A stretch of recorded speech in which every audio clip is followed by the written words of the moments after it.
Everyone, आज की video है about the standard hydrogen electrode जिसे कहते हैं SHE और इसे NHE भी कहा जाता है। NHE का मतलब क्या हुआ? Normal hydrogen electrode. ठीक है, दोनों में से कुछ भी कह सकते हैं।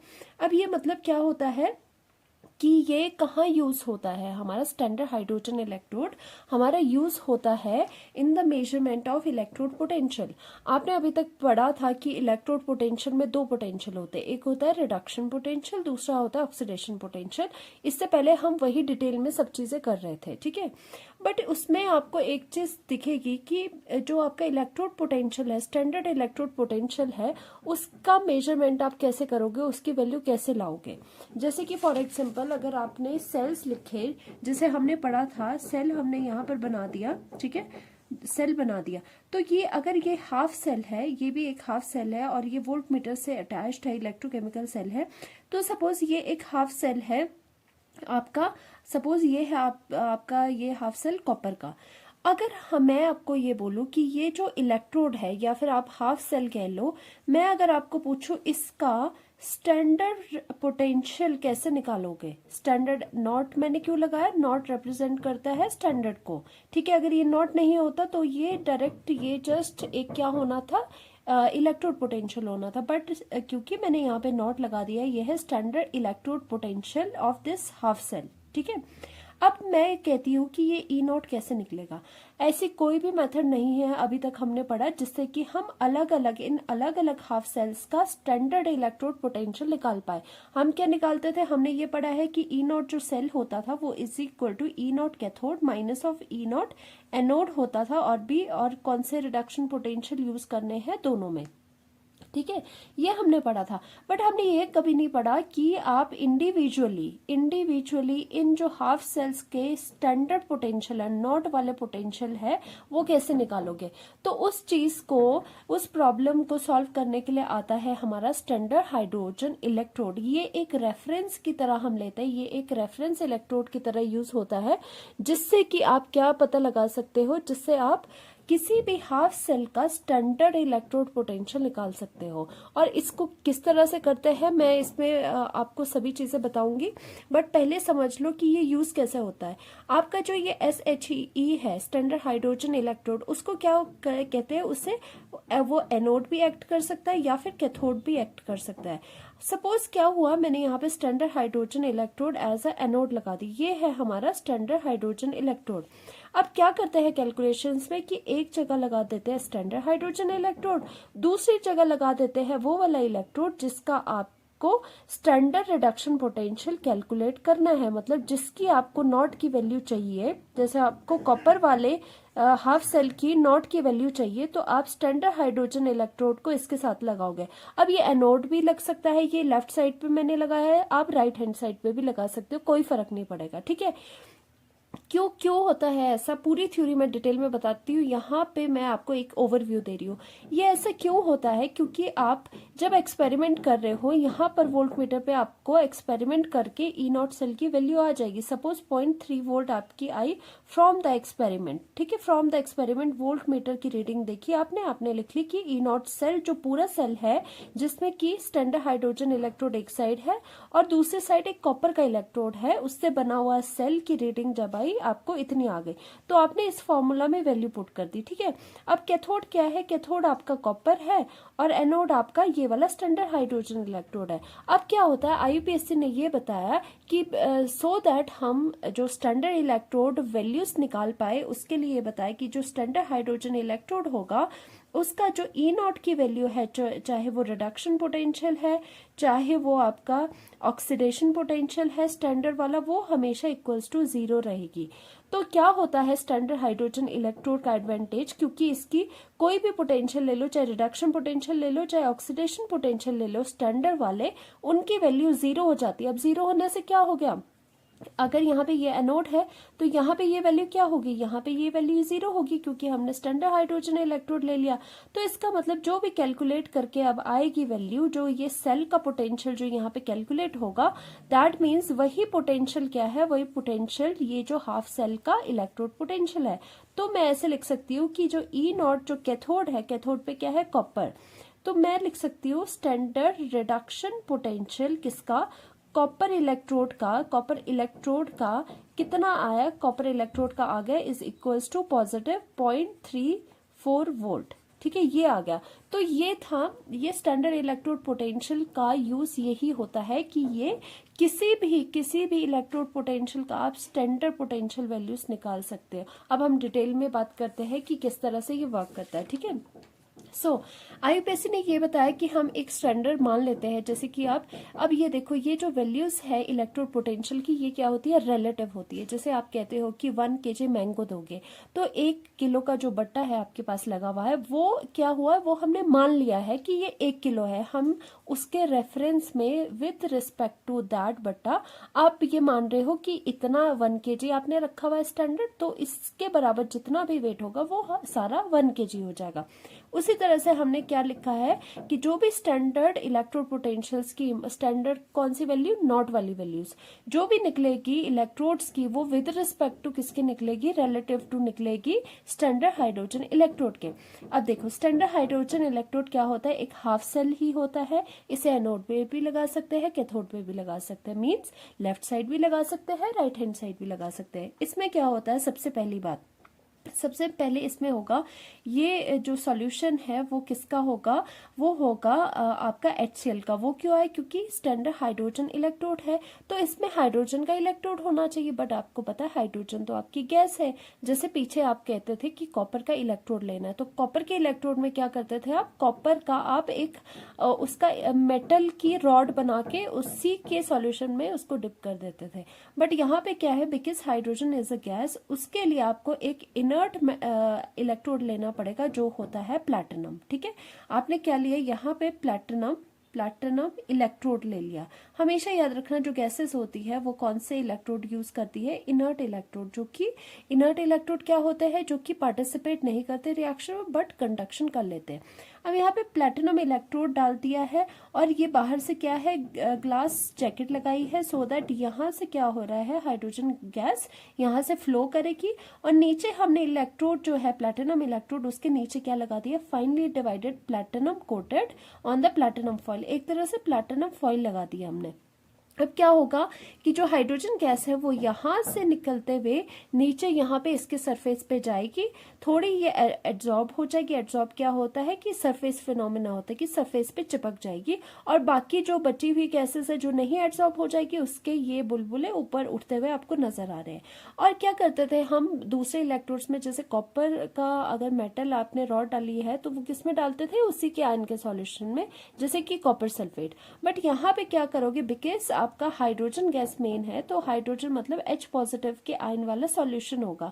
तो मेनली क्या होता है, एसिडिक सॉल्यूशंस होते हैं। जैसे कि आपका HCl का सॉल्यूशन होगा, उसमें क्या होता है, HCl में एक H पॉजिटिव होगा, दूसरा Cl नेगेटिव होगा आपके पास। ठीक है, तो आपका यहाँ पे H पॉजिटिव यहाँ पर सॉल्यूशन में दिखाई देगा आपको। ठीक है, अब दूसरी बात क्या होती है, जो स्टैंडर्ड हाइड्रोजन इलेक्ट्रोड होते हैं उसमें वो स्टैंडर्ड हाइड्रोजन इलेक्ट्रोड कब एक्ट करता है, उस पे आपकी क्या होगी, आयंस की कॉन्सेंट्रेशन सबकी 1 मोलर होनी चाहिए, और आपका जो हाइड्रोजन गैस, जो भी गैस आप ले रहे हो उसका प्रेशर क्या होना चाहिए, 1 बार, और आपका टेम्परेचर क्या होगा, 298 केल्विन। 298 केल्विन का क्या मतलब होगा कि 25 डिग्री सेल्सियस रूम टेम्परेचर। ठीक है, ये 3 चीजें आपको याद रखनी है।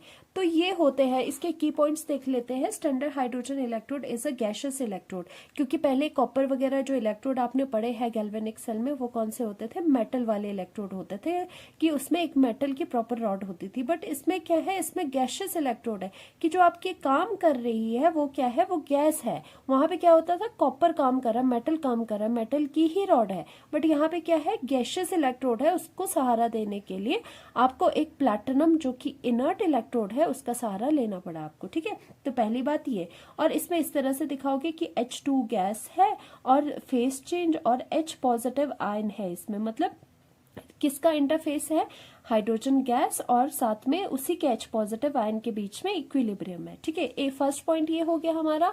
और second is the it is a reference electrode. मैंने पहले भी कहा था आपको, this is a reference electrode, कि आप रेफरेंस इसके विद रिस्पेक्ट टू आप दूसरी चीजों को, दूसरे इलेक्ट्रोड्स को मेजर कर रहे हो to measure the electrode potential of other electrodes. और इलेक्ट्रोड पोटेंशियल कौन से होंगे? स्टैंडर्ड इलेक्ट्रोड पोटेंशियल वैल्यूज निकल सकती है, मतलब याद रखो नॉट वाली वैल्यूज आप सिर्फ निकाल सकते हो SHE यूज करके, स्टैंडर्ड हाइड्रोजन इलेक्ट्रोड यूज करके। अब उसके बाद देखो, it's standard reduction potential and standard oxidation potential is assume to be zero by the IUPAC। अब क्या हुआ, ऐसे यहाँ पे ये जीरो ऐसे ही नहीं आ गया, हमने ये एज्यूम करा, IUPAC ने क्या किया, एज्यूम कर दिया। वही बट्टे वाली बात होगी कि पहले एज्यूम कर लिया, उन्होंने एज्यूम करा कि जो भी ये SHE है स्टैंडर्ड हाइड्रोजन इलेक्ट्रोड, उसका चाहे आप रिडक्शन पोटेंशियल देखोगे, देखो रिडक्शन क्यों हुआ, जीरो प्लस से आपका जीरो चला गया। तो स्टैंडर्ड क्यों बोला, क्योंकि नॉट और नॉट आपने लगाया। इसका स्टैंडर्ड रिडक्शन पोटेंशियल भी जीरो ही रहेगा इसकी वैल्यू, और स्टैंडर्ड ऑक्सीडेशन पोटेंशियल चाहे देखो वो भी जीरो रहेगा। मतलब तभी तो आप इसका यूज करोगे किसी भी सेल में, किसी भी इलेक्ट्रोड पोटेंशियल निकालो। क्योंकि क्यों एडवांटेज होता है, क्यों इसका यूज होता है, क्योंकि हमने इसको रेफरेंस माना है, और जिसको हमने रेफरेंस माना है उसके स्टैंडर्ड रिडक्शन पोटेंशियल वैल्यू या फिर स्टैंडर्ड ऑक्सीडेशन पोटेंशियल वैल्यू दोनों आपने जीरो मानी है। This is very very important. और एक और कंडीशन है स्टैंडर्ड हाइड्रोजन इलेक्ट्रोड की, एक कंडीशन होती है कि ये जो सब चीजें हैं, जो ये स्टैंडर्ड हाइड्रोजन इलेक्ट्रोड है, ये हमने किस पे माना है कि जब प्रेशर ऑफ द जो हाइड्रोजन गैस इसमें जा रही है, बुलबुले बन रहे हैं, जो एब्जॉर्ब हो रही है हाइड्रोजन गैस, उसका जो प्रेशर है, उसका प्रेशर क्या होगा, उसका प्रेशर 1 बार होगा। और उसके बाद कॉन्सेंट्रेशन ऑफ जो H पॉजिटिव आयन है वो भी आपकी क्या होगी, वो 1 मोलर होगी कॉन्सेंट्रेशन उन आयन्स की। और टेम्परेचर क्या होना चाहिए, 25 डिग्री सेल्सियस या फिर 298 केल्विन, जो कि क्या है आपका एक रूम टेम्परेचर भी आपका है। ठीक है, उसके बाद बारी आती है कि इसकी थ्योरी मैंने इस तरह से लिखी हुई है। देखो, स्टैंडर्ड हाइड्रोजन इलेक्ट्रोड, पूरे नोट्स अच्छे से बने हैं, आप भी इसको अच्छे से नोट्स बनाना। The potential of a half cell cannot be measured individually. We can only measure the difference between the two half cells potential that gives the EMF of the cell. देखो ये क्या बता रहा है, वही चीज। अगर मान लो यहाँ पे ये स्टैंडर्ड हाइड्रोजन पोटेंशियल इलेक्ट्रोड नहीं होता, गैल्वेनिक सेल होता है, यहाँ पे कॉपर होता है, यहाँ पे जिंक होता है, या कोई भी इलेक्ट्रोड होते हैं, तो ये बोलना चाह रहा है कि इंडिविजुअल जो ये हाफ सेल्स है उसके हम इंडिविजुअली उसके पोटेंशियल स्टैंडर्ड हम नहीं निकाल सकते। हमें क्या पता है, हमें पता है पूरे सेल की EMF निकालना। यही बता रहा है कि we know we can only measure the difference between the two half cells potential that gives the EMF। हमने क्या अभी तक सीखा है कि EMF ऑफ द सेल कैसे निकालो, दोनों का डिफरेंस ले लो। ठीक है, हमने ये सीखा, इंडिविजुअली निकालना नहीं सीखा। But if we can choose the potential of one electrode half cell, then other can be determined with respect to it। अब इसने ये कहा कि किसी को आइडिया आ गया कि अगर हम एक जो है एक हाफ सेल है उसको फिक्स कर दे, उसकी कोई वैल्यू हम फिक्स कर दे, तो उसके विद रिस्पेक्ट टू हमारा दूसरे की स्टैंडर्ड जो वैल्यू है वो निकल सकती है। तभी तो IUPAC ने ये स्टेप लिया कि आपका स्टैंडर्ड हाइड्रोजन इलेक्ट्रोड बना दिया और फिक्स करा कि इसके जो भी पोटेंशियल्स है उनकी वैल्यू 0 वोल्ट है, कि अब इसको लेके बारी बारी से जिसका भी आपको स्टैंडर्ड इलेक्ट्रोड पोटेंशियल चाहिए बारी बारी से निकाल दो। ठीक है, so according to the IUPAC a half cell called standard hydrogen electrode is assigned.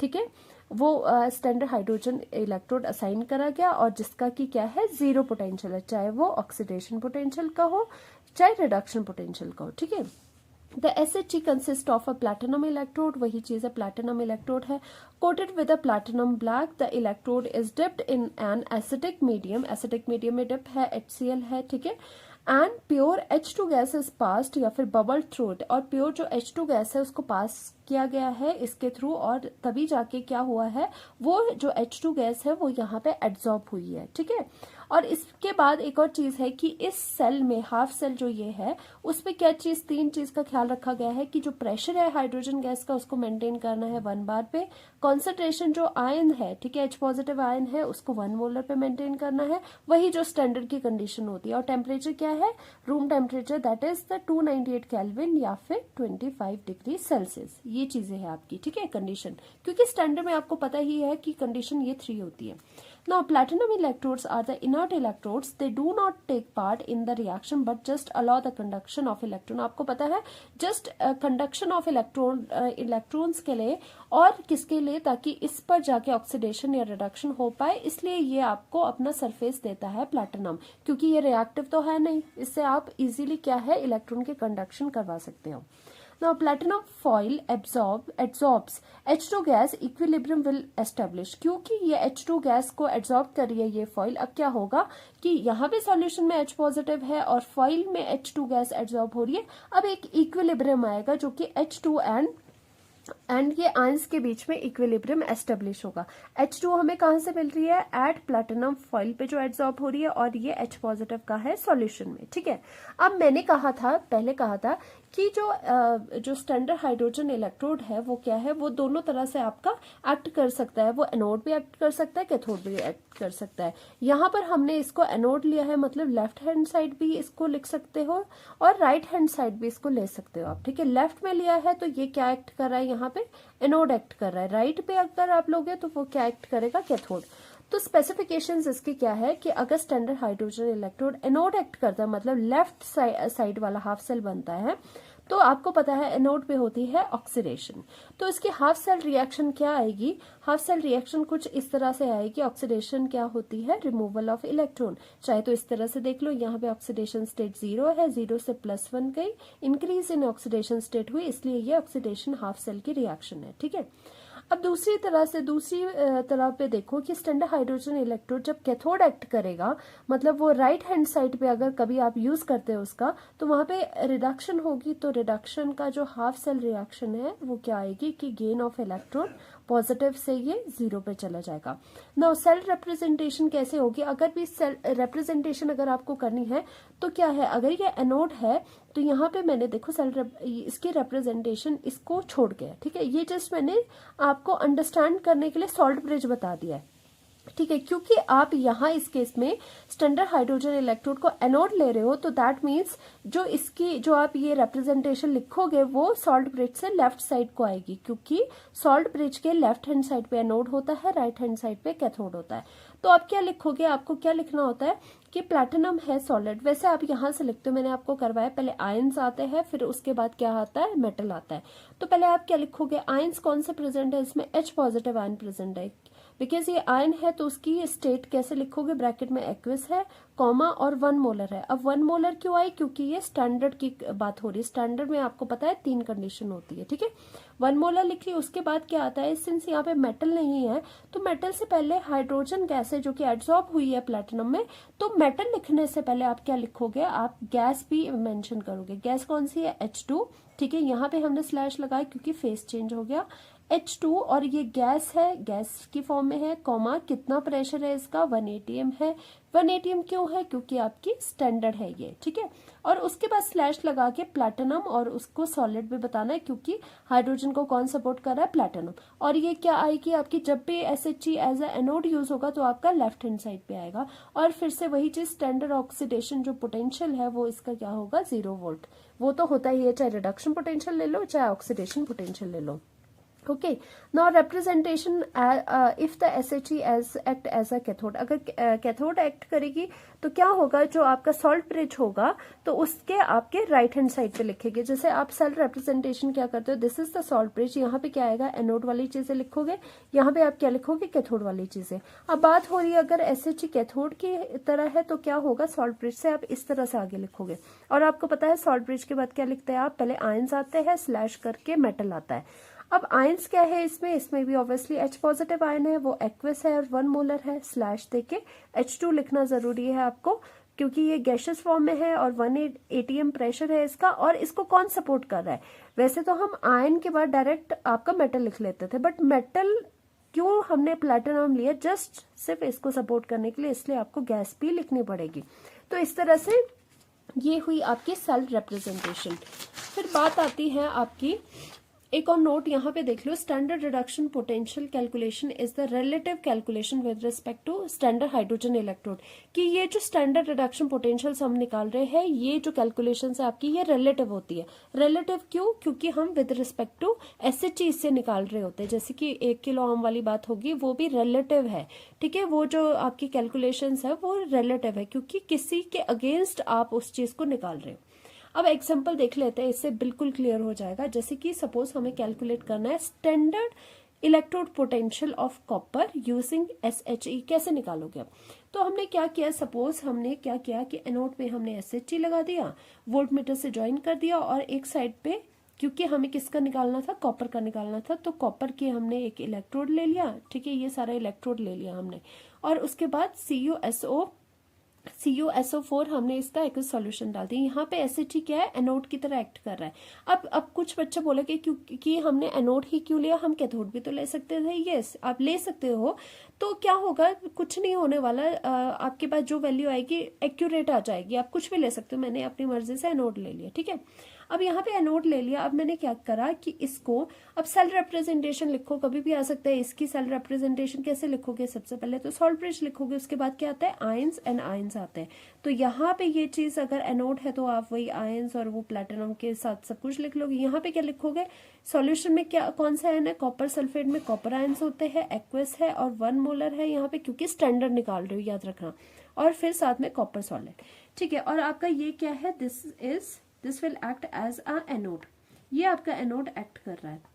Now what happens कि जब आपने एक्सपेरिमेंट किया, फ्रॉम एक्सपेरिमेंट जब आपने ये चलाया अपना सेल, ठीक है, फ्रॉम एक्सपेरिमेंट, तो आपको ईएमएफ ऑफ द सेल दिखी, ईएमएफ ऑफ सेल ऑब्जर्व्ड, ठीक है। आपने क्या करी, ऑब्जर्व्ड इन वोल्ट मीटर, ठीक है। वोल्ट मीटर में आपको क्या दिखी, ये आपको गिवन होगा, ठीक है। वोल्ट मीटर में आपको यहाँ पे रीडिंग आई जब आपने ये सेल चला। आपको अभी क्या है, आपको ये पता नहीं है कि इसकी इंडिविजुअल जो आपका स्टैंडर्ड इलेक्ट्रोड पोटेंशियल है उसकी वैल्यू नहीं पता इसकी हाफ की, ठीक है। तो आपने क्या किया, एसएचजी ले लिया, उसके साथ आपने सेल बनाया और इसको चला दिया।